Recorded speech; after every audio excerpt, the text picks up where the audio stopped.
ancien chef de mission auprès de l'ONU. Vous pouvez avec nous suivre ces images où on l'a rappelé, c'est un enjeu tellement important que les produits pétroliers des Émirats arabes unis, comme ceux de l'Arabie saoudite, soient livrés en plus grande quantité pour l'Occident, pour sortir un peu du piège russe. C'est ça qui est en jeu. Oui, mais ça n'est pas que de problème de pétrole. Je rappelle que les rapports entre la France et les Émirats arabes unis, et singulièrement entre Mohamed Ben Zayed et le président Macron, sont anciens, importants. Les Émirats arabes unis ont investi dans le fonds d'investissement français Lac d'Argent, mis beaucoup d'argent. Lorsque il a fallu évacuer Kaboul, c'est aux Émirats arabes unis que la base française, il y a une base française qui est là-bas, a été mise en place. Et lorsqu'une mission de surveillance du détroit d'Ormuz a été mise en place, elle est partie de cette base des Émirats arabes unis. Donc on voit que les rapports sont extrêmement importants. Là, c'est l'occasion effectivement de parler pétrole et gaz sur ce cas-là, mais les relations sont bien plus importantes que celle-là. On sent tout de suite quelqu'un qui a passé sa vie aux Nations Unies. Hein, non seulement un militaire, mais aussi un fin diplomate. Alors, comment s'entendent les militaires et les gens des services secrets? Très très bien, très très bien. On s'entend On a besoin du renseignement. Laissez parler quand même le général aussi. Ouais, bien sûr. Il faut être deux pour s'entendre bien. Il faut être deux. Alors, général. Oui, non, mais bien sûr. On a besoin du renseignement et donc on travaille avec le renseignement. Et beaucoup de gens des services sont des militaires d'ailleurs. Bien surtout que le général a passé beaucoup de temps aux Nations Unies. Les Nations Unies, c'est le centre mondial de l'espionnage. Donc, si vous détestez l'espionnage, c'est même pas la peine d'y aller. Est-ce que vous sentez dans le général, quand il était aux Nations Unies, un agent de la DGSE? Non, on peut pas le dire. On peut pas le dire. D'ailleurs, à ce niveau-là, c'est jamais un agent de la DGSE qui est nommé. On est plus diplomate en fait que on est chargé de conseiller les diplomates sur les aspects militaires des choses. Et j'ai eu le bonheur de pouvoir faire ça longtemps, plusieurs fois. Et c'est donc l'aspect technique qui compte. Merci Sergueï Girnov pour vos éclairages. Les vôtres, général, sont très importants aussi parce que, j'aimerais dire un tout petit mot personnel, vous êtes issu d'une famille de militaires et ça compte énormément. On reçoit sur ce plateau d'anciens agents, mais aussi des militaires d'actifs ou des militaires à la retraite, mais enfin de retraite très active. Vous êtes de père et grand-père militaire, même généraux. Votre grand-père était déjà général. Mon père était général, oui. Et mon père, malheureusement, a été tué alors qu'il était capitaine, était officier également. Donc ça nous donne un rapport à la guerre et au métier des armes un peu particulier. Il est là, c'est votre père, Georges. Georges, c'est ça, quand il était lieutenant, 9e régiment de tirailleurs algériens, ça devait être juste avant qu'il parte en Indochine, il avait 25 ans. C'est une génération qui a fait de la libération de la France, l'Indochine, l'Algérie, donc une génération qui a beaucoup souffert. Il meurt en Algérie, vous avez 5 ans, c'est dans quelles circonstances? Il a été tué à la tête de sa compagnie, dans le secteur de Frenda, où je suis allé avec mon frère. Et j'ai eu l'occasion, bien des années après, on m'a demandé, c'était assez marquant, de remettre la médaille militaire au sergent Appelé, qui avait ramené la compagnie, puisque mon père avait été tué, et son adjoint, qui était lieutenant, avait pris une rafale de FM, avait été évacué. Et donc, celui qui commandait la compagnie, c'était un sergent Appelé, vendéen, qui m'a demandé de lui remettre la médaille militaire. C'est la mémoire d'un homme et c'est en même temps le sens d'une certaine conception de la guerre. Vous me disiez, des gens comme vous, des gens comme Chirac, qui avaient servi en Algérie, n'ont pas, y compris dans des guerres comme celle-là ou comme celle dans la guerre d'Irak, les mêmes attitudes. Oui, alors je citais le cas du président Chirac parce que en 2003, j'étais à New York et mon ambassadeur était Jean-Marc de la Sablière, qui était le conseiller diplomatique du président Chirac avant d'être ambassadeur à New York. Et quand on parlait de la guerre, il disait toujours, souvenez-vous que le président Chirac était lieutenant en Algérie, donc la guerre, ça veut dire quelque chose pour lui, on ne se lance pas dans la guerre par hasard. Vous voulez dire que les vrais militaires ne sont pas va-t-en-guerre? Oui, complètement. Ça, absolument. Les militaires savent quel sacrifice cela va demander. Je cite, ça va vous paraître paradoxal, une citation d'Hitler qui disait qu'est-ce que c'est la guerre? C'est une chambre noire. Quand vous ouvrez la porte, vous ne savez pas dans quoi vous rentrez. Eh bien, c'est ça, la guerre. On parle du brouillard de la guerre dans les manuels militaires, mais c'est quelque chose qui marque. Vous savez, on sait que les hommes qu'on a avec soi, si on les emmène à la guerre, certains ne pourront pas revenir. J'étais mon père, avant de partir dans l'opération dans laquelle il a été tué, un des fusils mitrailleurs qui partaient me disait « Je vois encore votre père nous dire, les gars, on va tous rentrer ensemble ». Et puis, il y en a 14 qui ne sont pas rentrés. Est-ce que ça dit quelque chose aussi de la situation actuelle où on entend beaucoup de militaires qui sont assez réservés, qui sont très prudents? Souvent, il y a d'autres commentateurs qui sont très loin de la chose militaire qui disent allez-y, allons-y, on peut tirer, on peut. Et souvent, les militaires sont plutôt sur la réserve. Mais oui, parce que les militaires, d'abord, on apprend toujours à préparer le pire. On prépare le pire, on planifie le pire. Donc, quand on rentre dans des opérations comme ça, on sait ce qui peut arriver. Et si vous voulez, c'est pas un jeu vidéo. C'est pas ça se passe sur les écrans et moi je suis à 2000 km et voilà. On pense aux gens qui sont sur le terrain et ce qu'ils vont avoir à sacrifier, la souffrance que vont avoir eux-mêmes s'ils sont blessés ou tués, ou leur famille. Et ça, c'est quelque chose qui est très présent chez les militaires. Les pertes humaines, vous faisiez mémoire de votre père, quand on voit l'ampleur des pertes humaines aujourd'hui, les chiffres qu'on donne ces dernières heures en particulier, quand on dit que côté ukrainien, c'est peut-être 500 hommes par jour, ça paraît vertigineux. Côté russe, ce sont des chiffres qui sont donnés par les Britanniques en particulier. Personne ne sait très bien ce qu'il en est. Là, c'est les chiffres donnés par l'armée russe elle-même. Mais les Britanniques disent peut-être 30 000, plus de 30 000. Ce sont des pertes énormes qui nous rappellent peut-être plus précisément la guerre de 14 pour nous. Vous parliez de mon grand-père, qui est général, qui était lieutenant puis capitaine pendant la guerre de 14. Et il écrivait des lettres. Et donc, j'ai ces documents dans lesquels il disait à Verdun, il n'a pas écrit pendant 4 jours et au bout de 4 jours, il est revenu. Il a dit on est assommé, on a fusillé un bataillon allemand qui nous arrivait dessus. On a tiré je ne sais combien de milliers de cartouches. C'est le même genre d'affrontement qu'il y a actuellement dans l'est de l'Ukraine. Les souvenirs des guerres passées qui éclairent la guerre d'aujourd'hui. Vous avez un autre membre de votre famille qui a été déporté à Auschwitz. Il était résistant. Il est revenu d'Auschwitz. Il est revenu d'Auschwitz. Il avait fait lui aussi la Première Guerre mondiale. Quand il y a eu la Deuxième Guerre mondiale, je l'ai bien connu, ce grand-père aussi, il a dit, de toute façon, on était occupés, il fallait combattre. 3 de ses fils qui étaient majeurs sont partis, un seul est revenu. Lui a été déporté à Auschwitz comme résistant, il a été torturé avant, déporté à Auschwitz, et il a eu la chance de revenir. C'était un Breton têtu et très croyant. Il pense que sa foi l'a sauvé. Tant de malheurs qui sont dus à l'effondrement des démocraties, en tout cas dans un premier temps face à Hitler. Est-ce que l'armée française a tiré les leçons de ça, de juin 40 ? Oui, alors plusieurs types de leçons. Les premières, qui sont souvent ignorées par les gens, c'est que les soldats français se sont bien battus. Les soldats français, je voyais par exemple un film Dunkerque, très anglo-saxon. On ne dit pas que les régiments français se sont fait hacher menu pour que les Britanniques puissent embarquer.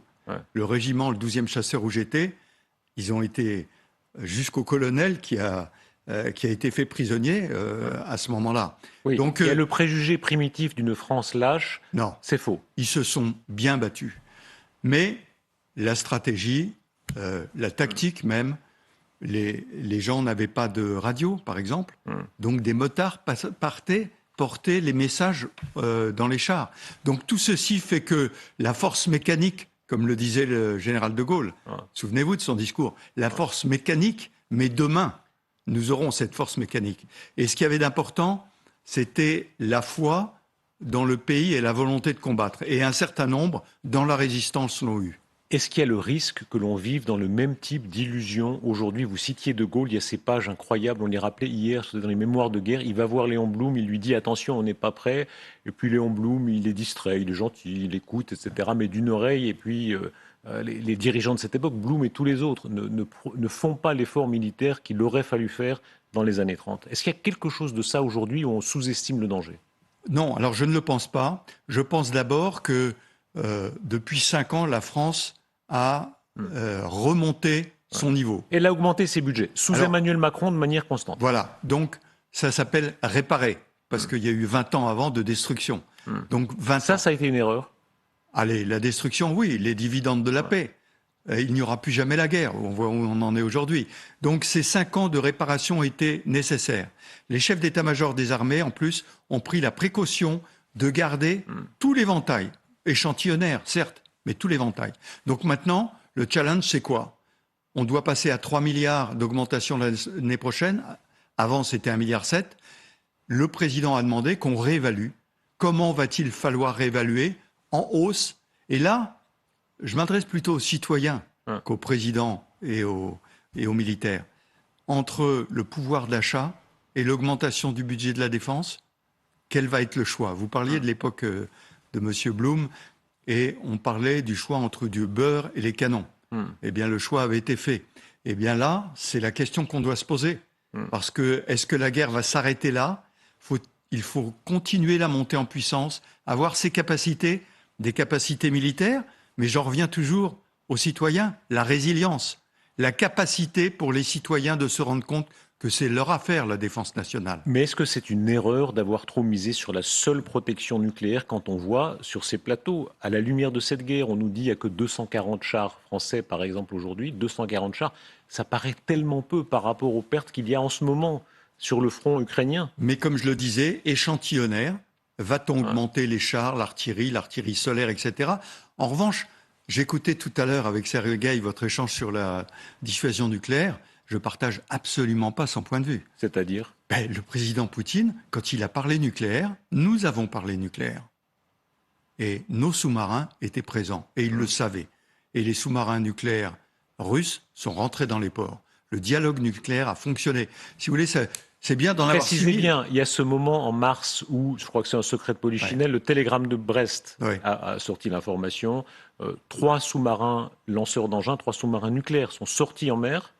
Et ça a été un moment crucial. Pourquoi? C'est ça. C'est ce qu'on appelle le dialogue nucléaire. Tu me parles de nucléaire, je te montre que j'ai du nucléaire. Et qu'est-ce qu'il fait? La réponse, c'est « Ok, j'ai compris, mes sous-marins rentrent ».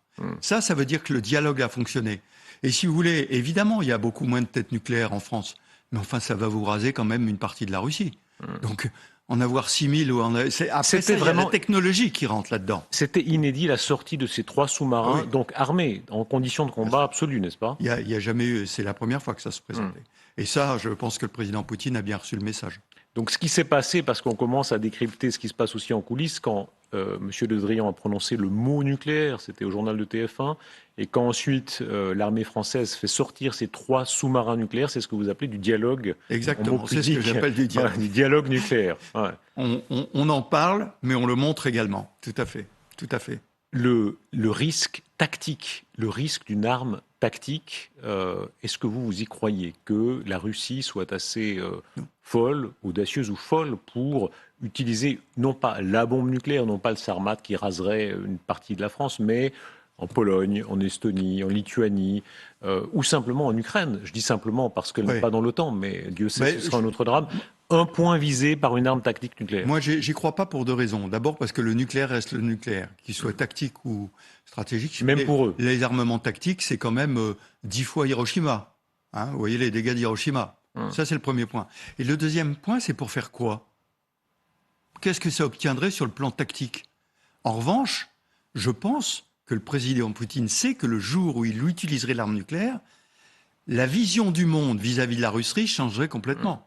Et donc, il se tirait une balle dans le pied, si j'ose dire. Il serait lâché, ou en partie lâché, par des puissances comme la Chine? Ah, la Chine, je ne sais pas. La Chine jouera toujours le yin et le yang entre soutenir un gouvernement totalitaire équivalent au gouvernement chinois, mais aussi soutenir les Occidentaux, parce que le business, c'est avec les Occidentaux qu'on le fait. Je reviens à ces images, à ce qu'on voit ce soir, ces fronts qui sont en train de se cristalliser, des axes en réalité, avec d'un côté Russie, Chine, Iran, et de l'autre les Occidentaux avec ces à la fois clients, amis, entre guillemets, l'amitié dans ce monde-là est toute relative, mais MBZ, MBS, les Émiratis, les Saoudiens, dans ce face-à-face, est-ce qu'il y a le risque que les opinions occidentales se lassent, c'est-à-dire que les opinions occidentales se disent sortons vite de ça, trouvons une solution au pétrole, ça n'est pas notre guerre? C'est ce que je vous disais à propos du pouvoir d'achat et de l'armement. Ça, c'est le premier point. Sur le deuxième point, sur la coordination, je dis simplement, au moment du sommet de l'OTAN, vous vous souvenez que les Américains nous ont voulu entraîner l'OTAN vers la Chine. Et je pense que c'était une erreur. En revanche, les pays de l'OPEP, l'Afrique, oui, parce que ça, c'est notre étranger proche. Et nous avons besoin de les convaincre qu'il soit avec nous.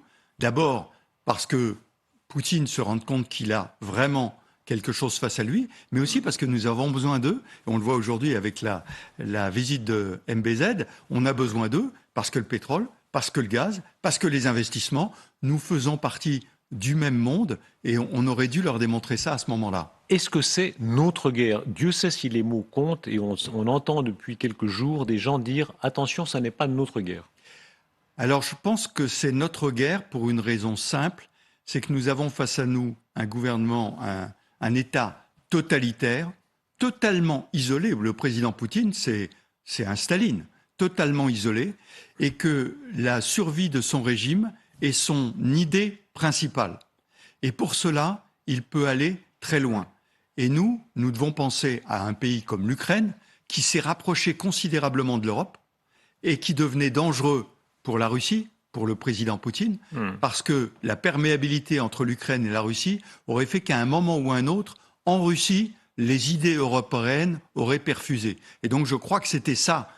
Et je reprends un petit peu les phrases de Lloyd Austin, secrétaire d'État à la Défense américain, qui disait « Mon objectif, c'est d'affaiblir la Russie. Il faut que la Russie se rende bien compte qu'elle est allée trop loin et qu'elle doit s'arrêter maintenant. » Comment est-ce que vous regardez cet homme, Vladimir Poutine? Les choses tournent tellement autour de lui. Tout à l'heure, on faisait ce portrait d'ancien agent du KGB, devenu le FSB, ce monde des agents, qui est un monde très particulier, qui est encore différent de votre monde, celui des militaires. Qu'est-ce qu'il signifie dans l'histoire du monde, puisqu'il joue maintenant un rôle historique? Écoutez, ce que je vais dire est pas très gentil, il ne faut pas le prendre à la rigolade, mais c'est un petit mafieux qui a réussi à grimper par le KGB et à être à ce poste-là. Un diplomate russe avait une phrase que j'aimais beaucoup. Il disait on voulait en faire une marionnette et il est devenu marionnettiste. Et en fait, c'est ça le problème. Et aujourd'hui, il a toute la puissance parce que personne ne le critiquera autour. On a suffisamment parlé des oligarques qui ont été assassinés, qui étaient un peu opposants. Donc, personne ne va le critiquer. Et je crois que intellectuellement, dans sa façon de penser, il s'est complètement construit un monde à lui qui est très très loin de la réalité du monde. Est-ce qu'on ne sous-estime pas la dimension nationaliste de ces milieux? On avait l'ambassadeur de Chine il y a quelque temps. Pour tant de Chinois, on a oublié à quel point, pour tant de Chinois, la civilisation chinoise, elle est au-dessus. Et très longtemps, les Français ont pensé, on parlait de vieille génération, que la civilisation française était au-dessus. Les Russes considèrent qu'être russe, souvent, c'est quand même au-dessus. Ça paraît dans notre temps en Europe occidentale, mais on découvre à quel point, pour tant de peuples du monde, la nation, y compris la nation dans ce qu'elle a d'agressif, c'est une valeur. Oui, non, mais la nation, c'est une valeur et ça doit l'être pour nous aussi. Vous parliez un peu de mon histoire. Mais pour nous, c'est dans un sens défensif. On ne conçoit plus que ce soit... C'est la différence entre le patriotisme et le nationalisme. Le patriotisme, oui. Le nationalisme, non. Et vous parliez des Chinois. Mais mon général, attendez, pardon. La France de Napoléon, la France de la conquête, la France des colonies, c'était comme la Russie d'aujourd'hui ou la Chine d'alors. Non, mais vous avez raison. Alors, je fais une petite parenthèse pour la Chine. La Chine, c'est le siècle des humiliations dont il parle tout le temps. La civilisation chinoise est bien antérieure à notre civilisation à nous. Ça, il faut qu'on s'en souvienne. Et au besoin qu'on revienne vers les Chinois comme cela. La Russie, le sujet est un peu différent, si vous le permettrez. Le président Poutine parlait beaucoup de Pierre le Grand. Pierre le Grand, c'est l'époque de Louis XIV. Et Pierre le Grand, il construisait à ce moment-là la Russie, alors que la France était déjà construite depuis un petit moment. Donc, vous avez raison sur cette histoire. Nous avons nos pages sombres dans notre histoire. Mais aujourd'hui, voyons aujourd'hui comment est la France, comment est l'Europe. On a fait un pas gigantesque. Il est dommage que le président Poutine n'ait pas fait ce pas-là. Est-ce que nous sommes trop ramollis? Beaucoup de ces peuples nous considèrent, nous, comme des mous. Les Américains ne sont pas des mous. Ils sont très offensifs. Il y a un impérialisme américain très considérable. Il y a un impérialisme russe, un impérialisme chinois. On a l'impression que les vieux Européens se sont limés les dents. Je disais que nous étions des herbivores au milieu de carnivores, que sont la Russie et les États-Unis. C'est vrai. Et il faut que l'Europe se rende compte que la liberté, ça se défend. Ça n'est pas donné, ça a été conquis par ceux qui sont allés se combattre. Vous parliez de la Deuxième Guerre mondiale. La Première Guerre mondiale, ils ont défendu cela. Et aujourd'hui, on doit bien se rendre compte qu'il faut combattre, alors pas forcément avec les armes, mais avec des convictions, et la résilience de la nation est quelque chose d'extrêmement important. Autant par ceux qui portent les armes que par ceux qui soutiennent et qui vont faire des sacrifices pour que la France reste libre. On entend deux camps de plus en plus, ceux qui vous disent on devrait faire beaucoup plus d'efforts pour vraiment mettre à parité en réalité, comme le demande Zelensky, l'arme russe et l'arme ukrainienne pour que vraiment ils puissent gagner la guerre. C'est la seule manière de s'en sortir. Et ceux qui disent non, non, non, compromis, cessez le feu le plus vite possible. Quel est votre parti? Mon parti est, sur le long terme, le premier parti, gagner la guerre. Sur le court terme, stagnation. Je pense que le président Poutine va gagner la bataille du Donbass. Il va pouvoir dire qu'il a libéré le Donbass. Sur le long terme, je pense qu'il a perdu la guerre. Mais quand je dis long terme, ce sont des années. Un mot personnel sur les victimes de la guerre. Il faut rappeler à quel point, depuis maintenant 145 jours, on a des témoignages, notamment d'enfants. On pense à l'enfant de Boutcha, c'est l'enfant qui est à côté de la tombe. Ouais. Et c'est une des images qui ont le plus marqué. Je crois que c'est un enfant de 6 ans. Vous avez été cet enfant de 5 ans qui apprend la mort de son père, Georges, quand il est au combat en Algérie. Comment est-ce qu'on sort de ça? Marqué à vie. Marqué à vie. Vous ne pouvez pas... évidemment, vous vous êtes élevé après sans père, même s'il est toujours présent d'une façon ou d'une autre. Et donc, je pense toujours à... Alors, je pense à ces victimes civiles qui sont indirectement touchées. Et permettez-moi une pensée pour nos soldats. Les soldats qui sont morts, ceux qui sont amputés. Mon dernier fils m'a offert un livre d'un soldat qui, au Mali, a perdu les 2 jambes. Et c'est une preuve de courage, un moral absolument exemplaire. Allez à Percy et vous verrez ces soldats. Donc je pense à ces soldats, mais eux avaient fait un choix, le combat. Les victimes civiles, eux, n'ont pas fait ce choix. Ce sont des victimes. Les soldats ne sont pas des victimes. Ils ont choisi ce qu'ils font. Les autres sont des victimes. Et ils portent ça longtemps pendant leur vie, ouais. Comment est-ce qu'on entretient le souvenir? Il y a ce qu'on appelait l'appel des morts, où chaque soir on pense aux morts parce qu'ils vous accompagnent toute la vie. Oui, ils accompagnent toute la vie. Alors moi, je pratique une tradition juive que je trouve très belle. Quand je vais dans les villages, je lis les noms des morts sur les monuments aux morts. On dit que quand on lit leurs morts, ils ne sont pas complètement morts. Général, on continue cette discussion avec Bernard Guetta qui est avec nous en direct et